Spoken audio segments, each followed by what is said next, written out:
Avant de vous parler d'Ambroise Croizat, là, j'ai quand même une pensée particulière pour cette journée qui est la journée internationale contre les violences faites aux femmes.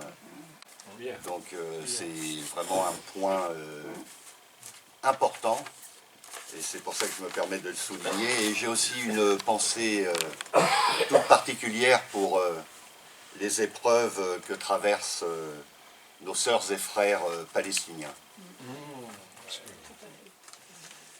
Voilà, et puis donc là je vais recentrer mon intervention un petit peu sur l'invitation qui m'a été faite, parler un petit peu de Croizat. Et donc il y a quelque temps, j'avais lu un article dans Le Monde qui est un journal sérieux, pas un journal militant, mais un journal sérieux, et dans lequel s'exprimaient des historiens très compatibles avec l'écriture de l'histoire officielle, et qui en gros disaient il faut en finir avec cette légende d'une sécurité sociale qui a été mise en place par un communiste.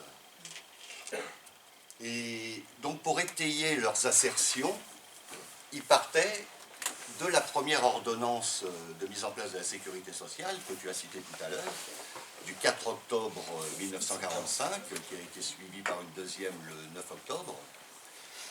Et donc il disait, vous voyez bien, l'ordonnance, elle n'est pas du tout signée par Croizat. Alors ça, je le confirme complètement, hein, puisque Croizat n'était pas ministre, mais ils auraient pu s'intéresser au moment de la sortie de cette ordonnance au rôle qui était tenu par Croizat.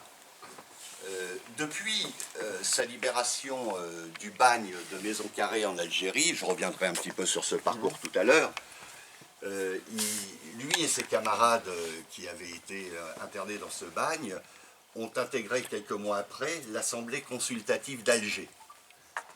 Et donc dans cette Assemblée consultative d'Alger, Croizat était le président de la Commission du Travail et des Affaires sociales. Poste qu'il a continué d'occuper par la suite dans les deux assemblées constituantes. Et donc, quand est promulguée l'ordonnance du 4 octobre, Croizat occupe cette fonction, et l'ordonnance, ce n'est pas quelque chose qui s'est décidé sur un claquement de doigts.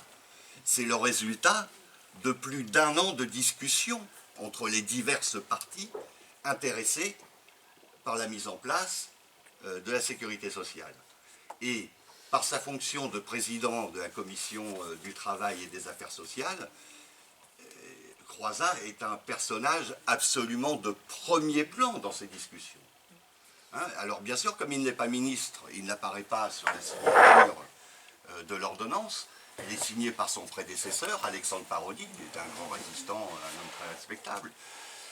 Et elle est signée aussi, parce que je suis allé regarder sur Internet l'original de l'ordonnance, elle est signée par le ministre de la Santé, qui n'est autre que François Billoux. François Billoux, qui est un ami d'enfance d'Ambroise Croizat. Hein, ils ont évolué, ils sont à peu près de la même date de naissance, ils ont évolué ensemble dans leur parcours de militants, et ensuite, ce qui les a conduits en prison, et puis ensuite au bagne de Maison Carrée. Et donc, voilà, cette ordonnance est signée aussi par François Billoux. Et donc, quelque temps après la parution de cette ordonnance, il va y avoir des élections législatives. Le résultat de ces élections fait que le Parti communiste, auréolé par le rôle qu'il a tenu dans la résistance, va avoisiner les 29%, c'est le premier parti politique de France, et il y a aussi parallèlement une CGT entre 5 et 6 millions d'adhérents, et suite au résultat de ces élections législatives, le général de Gaulle, qui est le chef du gouvernement provisoire de la République française, donc va se trouver contraint de prendre des ministres communistes dans son cabinet. Alors j'ai une petite anecdote Donc il demande à tous ceux qui vont composer le cabinet de les rencontrer. Et donc Croizat rencontre le général de Gaulle. Alors il faut avoir à l'esprit que tous les élus communistes ont un contrat avec leur parti. Hein, c'est-à-dire que quand ils sont élus, ils reversent toutes leurs indemnités au parti. Et ensuite, le parti leur reverse un salaire équivalent à leur qualification. Donc, pour ce qui est de Croizat, équivalent à un salaire d'ouvrier qualifié. Et donc, le général de Gaulle lui fait tout un petit numéro sur la probité, la vertu, la droiture. Et donc, Croizat lui a répondu: avec le salaire que me verse mon parti, je n'ai pas les moyens d'entretenir une danseuse.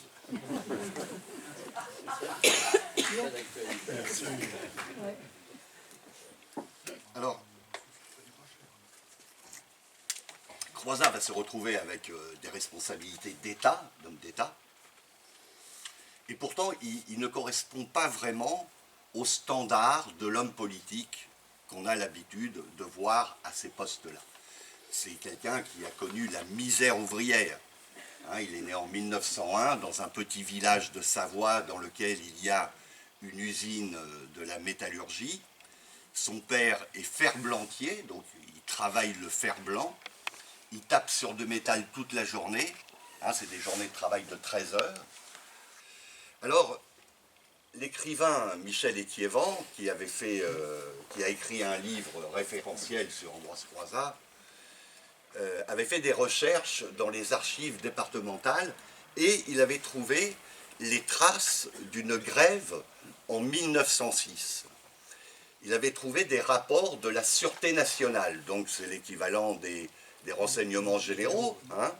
Et donc, dans ces rapports de la Sûreté nationale, les inspecteurs décrivaient l'ambiance de la grève, où ils se réunissaient, et ils précisaient que le meneur était Antoine Croizat.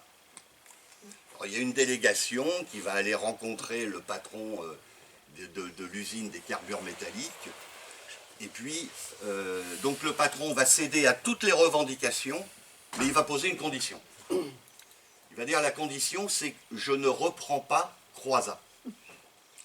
Alors, le comité de grève se réunit à nouveau, et puis c'est pas possible, on ne peut pas laisser notre camarade. Donc il retourne voir le patron, et finalement il trouve un compromis. Le patron va déplacer Antoine Croizat sur un autre site, un petit peu plus au nord, à Ugine. Et puis, au bout de quelques temps, à Ugine, Antoine Croizat redéclenche une grève.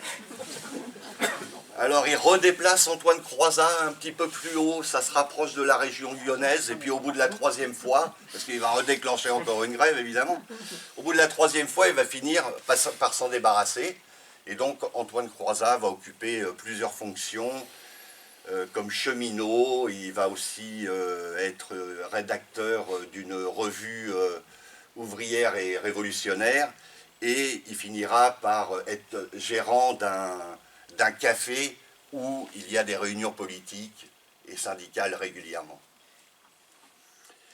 Donc Croizat, il est allé à bonne école, hein, avec ce père très engagé. Et puis va arriver la Première Guerre mondiale. Donc Ambroise Croizat, en 1914, il a 13 ans. Et comme le père est appelé et mobilisé sur le front, donc il va devoir aller travailler à l'usine. Il n'aura même pas le temps de passer son certificat d'études. Ça aussi, c'est quelque chose qui est curieux dans le parcours de quelqu'un qui aura des fonctions d'État. Et donc il va commencer à l'usine comme manœuvre, et après son travail à l'usine, il va suivre les cours du soir, et il va acquérir la qualification d'ajusteur-outilleur. C'est la seule qualification qu'il aura dans sa vie. Mais il en est très très fier cependant, parce que ajusteur-outilleur dans les métiers de la métallurgie, c'est vraiment le haut du panier. Hein. Et en même temps, très rapidement, il se syndique, il a des responsabilités syndicales, il a aussi des responsabilités politiques. Et puis, le problème, c'est qu'à un moment donné, il n'arrive plus à se faire embaucher dans les usines de la métallurgie parce qu'il est marqué sur les listes noires du patronat. Et donc là, il va devenir permanent du syndicat, et donc il va s'engager dans une carrière de révolutionnaire professionnel, c'est ainsi qu'on les appelle à l'époque. On les appelle les révolutionnaires professionnels ou les révolutionnaires appointés. Donc il commence ce parcours de permanent, et la vie de permanent, c'est une vie compliquée. Il est censé avoir un salaire à la fin du mois. Quand il veut avoir son salaire, il va voir le trésorier central qui lui-même est alimenté par les trésoriers de quartier. Et le salaire va dépendre des cotisations, des adhésions, de la vente des revues syndicales. Et très très rarement, il y a un salaire complet à la fin du mois. Alors comme il est aussi dirigeant du Parti communiste, on demande aux responsables du Parti communiste de remplir des biographies. Parce qu'à l'époque, bon, le Parti communiste est considéré comme un groupement d'individus très dangereux. Et donc, la technique de la police pour les surveiller, c'est de s'infiltrer à l'intérieur du Parti communiste. Et donc, bon, ils sont atteints de ce qu'on pourrait appeler l'espionnite. Et on leur demande de rédiger des biographies qu'on va éplucher pour voir s'il n'y a pas quelque chose de curieux. Et donc, pour une de ces biographies que j'ai eu la chance d'avoir en main, donc on lui demande son nom, son prénom, sa date de naissance, son adresse et sa fonction. Et là, il devrait mettre permanent. Mais au lieu de ça, il met fauché en permanence. Et donc, voilà une vie un petit peu compliquée pour Ambroise Croizat, mais bon, il doit faire aussi beaucoup de déplacements. La fédération lui dit, bah, tiens, il y a un conflit à Marseille, il y a un conflit à Brest, il faut que tu ailles soutenir. Et quand, par exemple, il doit se déplacer sur un théâtre d'opération où il y a des grèves, donc on lui dit, voilà ton billet aller, voilà les revues du syndicat, et quand tu auras vendu les revues du syndicat, ben, tu auras ton billet de retour. C'est ça la vie de permanent. Hein. Donc c'est une vie difficile. Après, quand il se déplace, il arrive à un endroit, il est pris en charge par la solidarité de ses camarades. Mais la vie, elle est déjà compliquée en temps normal, en période de grève. La vie, elle est encore plus contrainte. Et donc, avoir un couvert en plus, c'est pas neutre, c'est quelque chose qui compte. Et après, il va y avoir cette période du Front populaire, donc à laquelle Ambroise va participer de manière directe, puisqu'il est négociateur pour la CGT aux accords de Matignon. Il est rapporteur sur les conventions collectives. Et en mai 1936, donc il est présenté par le Parti communiste français dans un quartier de Paris, dans le 14e arrondissement, et il va être élu député. Donc là, quand même, sa vie va un petit peu s'améliorer, parce qu'à la fin du mois, il y a un salaire qui tombe. C'est un peu nouveau pour lui, et donc ça va être une vie quand même un petit peu plus confortable. Hein, donc, comme je l'ai dit tout à l'heure, hein, il ne touche pas ses indemnités, hein, il continue à toucher un salaire d'ouvrier qualifié. Ça ne va pas durer très très longtemps, parce que très rapidement, les avantages qui ont été acquis au moment du Front populaire vont être remis en question. Il va y avoir les décrets scélérats. Et donc, peu de temps après, la déclaration de guerre entre la France et l'Allemagne. Et suite à la déclaration de guerre, il va y avoir le pacte germano-soviétique. Et ça va être l'occasion de mettre un terme aux activités communiste. Donc la plupart des députés vont être mis en prison. Alors donc ça se passe en octobre 39, hein, on n'est pas très très loin de l'hiver. Donc il écrit à ma grand-mère tous les jours des courriers, et donc du manque de nourriture, du froid, parce que la prison est très peu chauffée. Hein.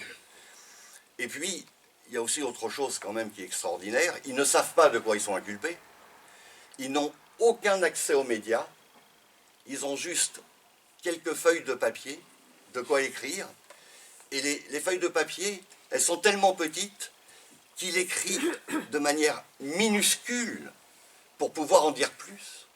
Parce qu'ils sont même restreints sur l'accès au papier pour pouvoir donner des nouvelles à la famille. Sans parler de la censure, donc c'est des courriers dans lesquels ils n'abordent pas les sujets politiques. Certaines fois, sur certains courriers, on voit c'est barré au feutre, hein, c'est parce que certainement la censure est passée par là et il y avait un message qui ne devait pas sortir de la prison. Alors, ils vont être jugés, ils vont tous prendre une peine de 5 ans d'emprisonnement avec de très fortes amendes. Ils vont faire différentes prisons à l'intérieur de la métropole. Et puis, bon, comme si ce n'était pas suffisant, à un moment donné, on va les envoyer en Algérie, au bagne de Maison Carrée, où les conditions déjà en prison, elles étaient difficiles, mais là c'est encore pire. La plupart d'entre eux sont atteints par la dysenterie, le typhus, ils sont attaqués par les vermines, il y en a qui sont malades, les valides s'occupent de ceux qui sont souffrants. Et c'est une période qui va quand même durer 2 ans et demi au bagne. Hein. À l'époque, le bagne, c'est à peu près 3000 personnes. Il y a à peu près 1000 décès parmi les prisonniers par an. Et ils vont réussir quand même à tenir le coup en s'entraidant. Et puis aussi en créant des petites universités d'été. Alors c'est-à-dire que celui qui a des connaissances en économie, il donne des cours d'économie à tous ses camarades. Celui qui a des connaissances en langues étrangères, donne des cours de langues étrangères. Hein, ils vont s'occuper, ils vont occuper leur temps de cette manière-là. Et puis il va y avoir le débarquement anglo-américain en Algérie. Et là, ils commencent à penser qu'il y a peut-être une chance pour qu'ils soient libérés. Mais ça ne va pas se passer tout à fait comme ça. Alors, il y a le gouvernement le gouverneur d'Algérie, qui est le général Giraud, qui va envoyer un émissaire au bagne. Et l'émissaire va leur dire, écoutez, c'est formidable, on va pouvoir vous faire sortir. Mais à condition que vous nous signiez un document qui dira que vous renoncez à toute activité politique. Et là, il y a François Billoux, alors vous allez me pardonner la trivialité de l'expression, lui dit, il n'en est pas question, je vous dis merde. Voilà. Et finalement, 3 mois après ce débarquement, ils vont finir par être libérés sans condition. Et ils vont intégrer l'Assemblée consultative d'Alger, donc dans laquelle Croizat occupe le poste de président de la commission du travail et des affaires sociales. Alors c'est concomitant avec les travaux du Conseil national de la résistance, le CNR. Alors quand je dis CNR, je fais référence au glorieux CNR. Hein. Bon. Et donc c'est certainement à partir de ce moment-là, sur les bancs de cette Assemblée consultative d'Alger, que va commencer à se réfléchir ce qu'il faudra faire une fois que la France sera libérée, ce qu'il faudra faire en matière sociale et plus particulièrement en matière de sécurité sociale. Hein, c'est-à-dire que quand Croizat va être nommé ministre, il a quand même une sacrée expérience de plusieurs années, hein, depuis 1943, sur une réflexion autour de ce qu'il faudra mettre en place. Et donc il va être nommé en novembre 1945. Croizat, il a un avantage. C'est son origine syndicale. grâce à ça, il a la possibilité de s'adresser à toutes les unions départementales de France, qui déclinent ensuite vers les unions locales. Et le message qu'il va faire passer, c'est que la sécurité sociale n'est pas qu'une affaire de loi et de décret. La sécurité sociale, elle a besoin de vos mains. Coucou les militants. Rien ne se fera sans vous. Et les militants, ils reçoivent le message 5 sur 5, et après leur journée de travail, sur leur temps libre, ils vont se mobiliser pour aller aider soit à la construction de bâtiments, soit à la rénovation de bâtiments qu'on va mettre à leur disposition pour les bâtiments qui seront les caisses de sécurité sociale. Il y a aussi, comme on est dans un pays ruiné où il n'y a plus rien, il y en a qui ramassent des morceaux de bois pour faire des étagères. Il y a aussi des camarades qui passent leur temps à établir des petites fiches de ceux qui seront les futurs assurés sociaux. Et puis il y a aussi ces camarades à qui on dit bah, écoute, maintenant il va falloir que tu vois ton avenir différemment, parce que demain tu n'iras plus à l'usine, tu seras administrateur de la sécurité sociale. Et l'objectif d'Ambroise Croizat, mais pas seulement Croizat, Croizat et tous ses conseillers de la CGT autour de lui, des grands spécialistes des questions sociales comme Henri Jourdain, Henri Reynaud, comme le haut fonctionnaire Pierre Larocque, ils ont un objectif.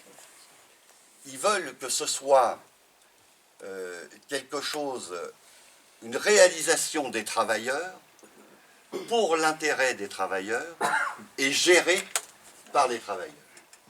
Et dans la première version de la sécurité sociale, version Croizat, dans les instances décisionnaires, il y a une représentation de 75% des assurés sociaux et de 25% du patronat. Ce qui fait qu'il y a véritablement une expérience, au moins jusqu'à 1967, où il y aura les ordonnances Jeanneney qui vont venir bousculer tout ça, une véritable expérience de gestion ouvrière de la sécurité sociale. Et la sécurité sociale, cette mise en place, ça va avoir des conséquences très très rapides. Dans les années qui suivent, on peut regarder la courbe de l'espérance de vie. Elle grimpe. La courbe de la mortalité infantile, elle dégringole. Et très très rapidement aussi, grâce à la particularité de son financement, la sécurité sociale va être amenée à gérer des budgets supérieurs à celui de l'État. Alors pour le financement de cette sécurité sociale, ils font le choix de la cotisation sociale. Parce qu'ils ont des craintes. Ils ne veulent dépendre ni de la charité, qui a été longtemps le système qui venait en aide aux familles ouvrières et dames patronesses. Ils ne veulent pas non plus dépendre du paternalisme patronal. Le patron qui est autour de son usine crée la petite cité ouvrière, ensuite on va à l'épicerie du patron, on va voir le médecin du patron, on va à la pharmacie du patron. Ils ne veulent pas non plus d'un État providentiel qui mettrait la sécurité sous tutelle. Et encore moins, bien sûr, de dépendre d'un système assurantiel. Alors, la cotisation sociale, c'est une part de salaire librement consentie pour l'intérêt général. C'est une portion du salaire, un prélèvement sur les richesses générées par le travail. Voilà. Et donc, ce qui fait toute l'originalité du plan français de sécurité sociale, puisqu'ils se sont inspirés, bien sûr, de ce qui avait existé avant, précédemment. Il y avait le système allemand de Bismarck, et puis il y avait aussi un rapport qui était absolument référentiel, c'était le rapport de Lord Beveridge, mais aucun de ces fonctionnements n'était établi sur cette particularité d'alimenter les fonds de la sécurité sociale par la cotisation sociale. Ce qui permettait à la sécurité sociale une totale indépendance.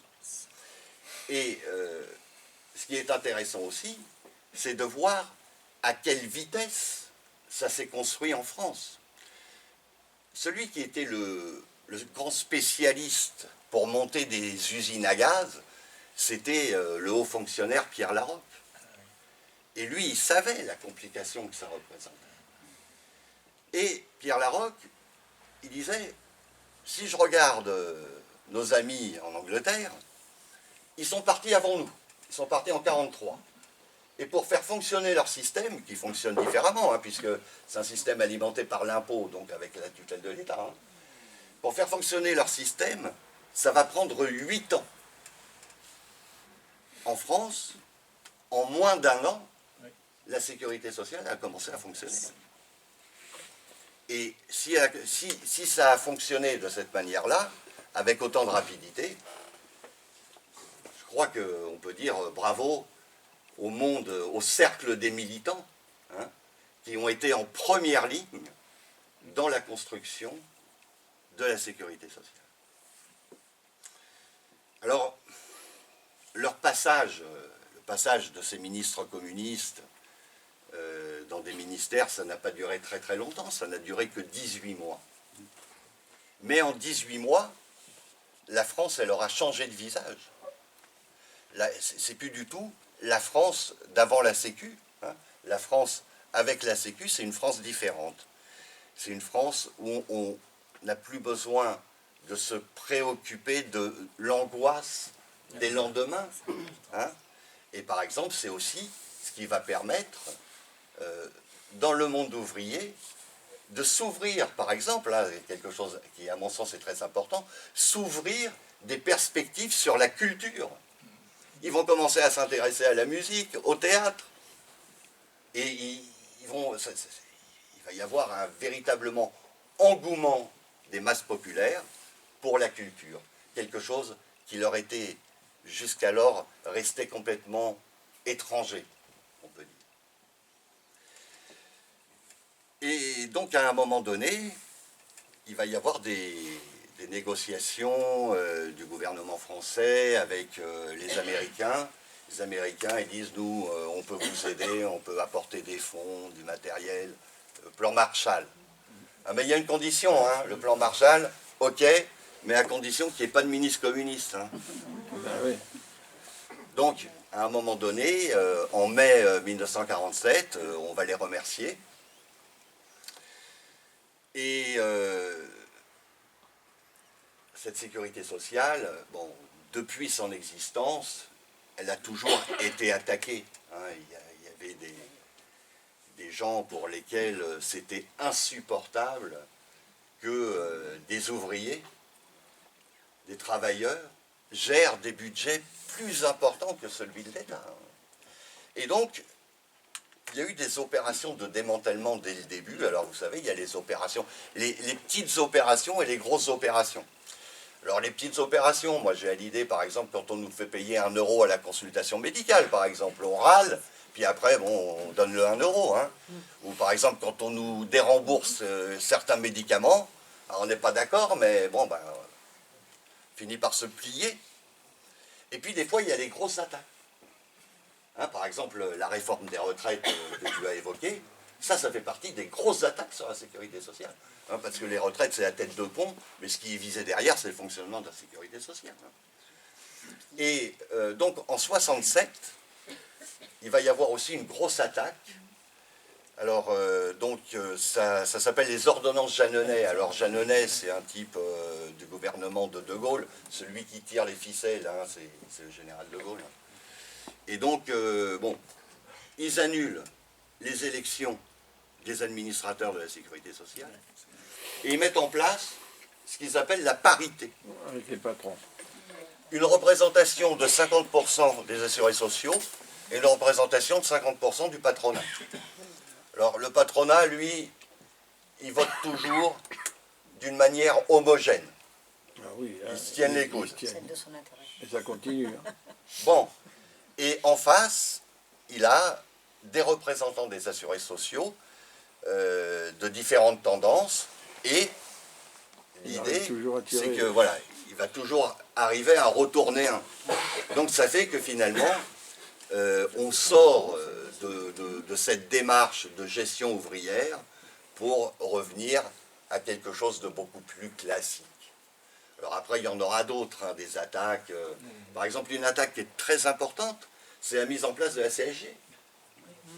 Parce que aujourd'hui, d'après les informations que j'ai, je ne suis pas un spécialiste, hein, mais le financement de la sécurité sociale, c'est à peu près 60% de CSG. Alors, ça veut dire que finalement, la sécurité sociale est financée par l'impôt, ce qui permet à l'État la reprise en main des affaires et la mise sous tutelle. Mise sous tutelle avec tous les ans le vote du PLFSS, le plan de financement de la sécurité sociale. Hein, et donc, on est dans une démarche complètement différente de ce qui avait été mis en place, hein, par les pères fondateurs de la sécurité sociale. Eux, ils sont partis des besoins. Ils ont évalué les besoins et ils ont dit après, on se donne les moyens de répondre aux besoins. Là, on peut s'estimer heureux qu'on n'a pas demandé à ceux qui gèrent aujourd'hui la sécurité sociale d'avoir à la mettre en place, hein, parce que alors, je ne sais pas ce qu'on aurait eu. Hein. Mais eux, ils font exactement le contraire, ils ne partent pas des besoins, ils partent d'un budget. D'un capital. Voilà, ils partent d'un budget et puis ensuite, répartition de la misère. Voilà. Voilà. Donc, bon, à partir de 67, il y a un fonctionnement qui devient quand même un petit peu différent de ce qui était prévu au départ. Bon, je ne sais pas comment l'aurait vécu Croizat, mais il était parti déjà depuis longtemps puisqu'il est décédé en 1951. Alors on peut comprendre que... Alors il avait 50 ans, hein, c'est quand même très très jeune, hein, pour mourir, mais bon, on peut comprendre qu'avec le parcours qu'il avait eu, c'était un homme qui était vraiment usé. Hein. Et comme quand même les avantages qui avaient été reçus entre les retraites, la sécurité sociale, parce que par exemple, on appelait ça à l'époque les vieux travailleurs. Les vieux travailleurs, ils avaient une reconnaissance infinie pour Croizat. Parce qu'eux, ils avaient mesuré, hein, quand tous les 15 jours, ils allaient à la poste là, pour retirer leur pension, là, ils avaient vu la différence. Hein. Il y avait des retraites qui avaient été multipliées par 2 et d'autres par 3. Hein. Alors, ils ne roulaient pas sur l'or, mais au moins, ça leur permettait d'avoir un petit peu d'autonomie et surtout d'avoir quelque chose de nouveau pour eux, de la dignité. Ne plus dépendre de sa famille proche, hein, et puis de ne plus être regardé comme un poids. Hein, parce que c'était ça, avant la mise en place de la retraite, le vieux, dans la famille, quand il devenait improductif, c'était un poids, c'était un boulet. Et donc, le peuple de Paris, le peuple de France, quand décède Ambroise Croizat, c'est encore tout frais, ces améliorations. Et donc, ils vont lui faire un enterrement extraordinaire. On dit qu'à l'enterrement de Croizat, il y a eu 1 million de personnes. On parle d'enterrement à la Victor Hugo. Hein, donc Victor Hugo avait eu un enterrement comme ça, grandiose. Hein, il y en avait un autre aussi, hein, c'était Jean Jaurès. Hein. Mais Croizat, il avait une particularité, c'est que c'était le seul qui venait du monde ouvrier. Hein. Il n'était pas un intellectuel, mais la population avait cette reconnaissance, avait vu sa vie complètement changer, et donc lui a fait un hommage extraordinaire pour cet enterrement. Un autre point de reconnaissance de la population, c'est que quand Croizat a été nommé ministre du Travail et qu'il a mis en place toute cette série d'œuvres bienfaitrices, hein, ils l'ont surnommé le ministre des Travailleurs, au lieu de ministre du Travail. Et ça, c'est certainement le plus beau compliment qu'on pouvait lui faire. Hein. Et son copain, Marcel Paul, quelques années après le décès d'Ambroise Croizat, avait dit « La France a eu beaucoup de ministres du Travail, mais n'a eu qu'un seul ministre des Travailleurs. » Je sais qu'il n'y en aura pas assez pour tout le monde, mais je suis venu avec une petite brochure là, qui est sur la table derrière. Regardez, on vous montre la brochure. Donc, on avait eu la bonne idée de demander à ma maman de nous parler un petit peu de ses souvenirs. Et quand ma mère s'exprimait sur son père, elle n'avait pas assez de place dans la bouche pour dire tous les mots qui lui sortaient du cœur. Et donc on avait pris le temps de l'écouter et on avait établi un manuscrit. Mais bien sûr, nous n'avions pas les moyens de l'édition, donc on avait confié ce manuscrit à la Fédération des travailleurs de la métallurgie CGT. Et à l'occasion de son décès, les camarades de la Fédération ont eu la bonne idée de ressortir ce document et d'en faire une petite brochure. Donc c'est plein c'est un témoignage plein d'anecdotes qui montrent à quel point cette famille d'ouvriers n'était pas préparée à intégrer un ministère. Bon, Croizat, lui, sortait de toutes les situations. Mais c'était pas pareil pour ma grand-mère, qui avait été ouvrière métallote, et puis qui avait été ensuite bonne à tout faire, pour pouvoir rejoindre Paris et se rapprocher de son futur mari. Elle ne connaissait pas du tout les codes du monde, les codes de la bourgeoisie. Et par exemple, quand Croizat lui a dit il va falloir qu'on aille habiter au ministère, ils habitaient un petit 3 pièces dans le 14e arrondissement, elle a dit « Ah ben non, certainement pas, hein. C'est beaucoup trop grand, moi j'aurais jamais le temps de faire tout le ménage. » Elle voulait pas y aller. Mais bon, elle a fini par y aller, et puis on a dû lui expliquer, bon, t'inquiète pas, c'est pas toi qui vas le faire.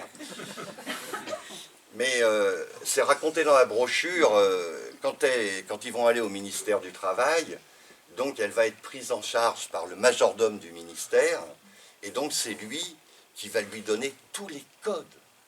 C'est lui qui va lui dire, ce soir on aura des invités, il faudra que vous soyez positionnés là, moi je citerai les personnes qui arrivent, vous les saluerez, et puis à un moment donné, je vous ferai un petit signe, et puis vous inviterez les invités à passer au petit salon. Mais sans le majordome, elle aurait été complètement perdue. Et quand il avait son jour de congé, elle se dépêchait de faire manger son ministre de mari, parce que quand le majordome y revenait, elle voulait être sûre d'avoir fini la vaisselle. Elle ne voulait pas qu'il trouve la vaisselle qui n'était pas faite. Et donc, même après le décès de Croizat, ce majordome viendra régulièrement saluer ma grand-mère. Bon, certainement, le passage d'une famille de ministres, mais il n'avait pas dû en rencontrer beaucoup des comme ça. Hein.